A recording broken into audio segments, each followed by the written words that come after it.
Good afternoon. This is President Ellis, President of Local 2338 here at the John J. Pershing VA Medical Center in Poplar Bluff, Missouri. I first want to begin by saying thank you, thank you for continuing to support the union as we continue to support you. I think it's important for you to understand and know that your dues money is going towards a great cause. The agency is running around here telling people that we don't have a union, we don't have this, we don't have that. Let me tell you something, just so you are fully aware. The only reason why the Department of Veteran Affairs has not gotten rid of people at the facility right now through a rift is because of the union. Right now, in the government shutdown, some of you may recall, OMB, the Office of Management and Budget, said they were going to use the shutdown to begin terminating federal employees during the shutdown. Now, I want you to know what stopped that from happening. The only way that did not occur, OPM, or Office OMB, did not terminate federal employees during the shutdown is because of the union. Your dues money, my dues money, and dues money being collected across the country continue to fight for you, me, and our family members. Because we filed a lawsuit at the beginning of the government shutdown when OMB was threatening to terminate mass numbers of employees, potentially up to 10,000, the union filed a lawsuit and a district judge said, no, stop OMB, stop agency. You cannot fire those employees because we have a government shutdown. We still have a right to due process in this country and on our jobs. Although the agency has unilaterally tried to get rid of the contract, we still have a contract. Here's how I know. One, the agency says we have a contract, but it only covers the police officers and the firefighters. It don't cover anybody else. We know that's not going to work. We know you can't have a contract for some and not have a contract for all. So I'm telling you and asking you to stay with us, hang in there. We are still in the fight, okay? The other reason I know why we have a contract is that when the agency made the unilateral decision to get rid of it, to include Collins, they did it based upon a lie. And you heard me say to you before that the Ninth Circuit requested that we come back before them in the form of a brief so that they can vote on to bring that case back before them to vote on it. I am proud to say to you that not only did we get the filing completed, but we also know that the Ninth Circuit right now is beginning to cast their votes to bring that case back before them and to consider re-implementing the stay, the injunction. So we know that we have a contract that is full force in effect, regardless of what Collins is saying.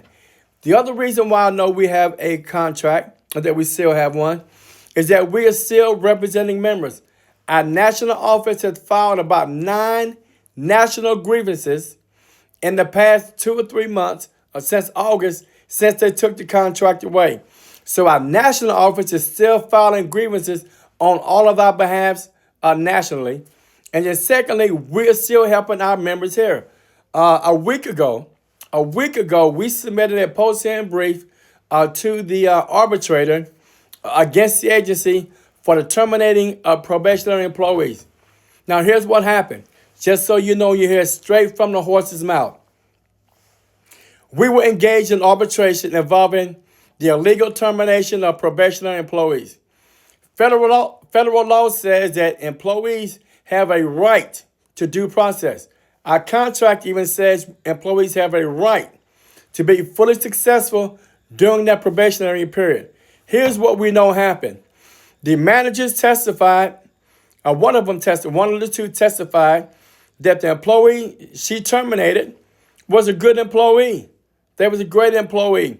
They had no counselings. They had no identified performance issues, no identified conduct issues, and that she fired her on the last day because she was told to. So we know that it's not giving the employee the opportunity to be successful. And here's the other reason how we know we feel like we're going to prevail. In the middle of the arbitration, the agency quit. They stopped. Yes. During arbitration, the agency quit. The last day we was in arbitration with the agency was on March the 13th of 2025. March the 13th.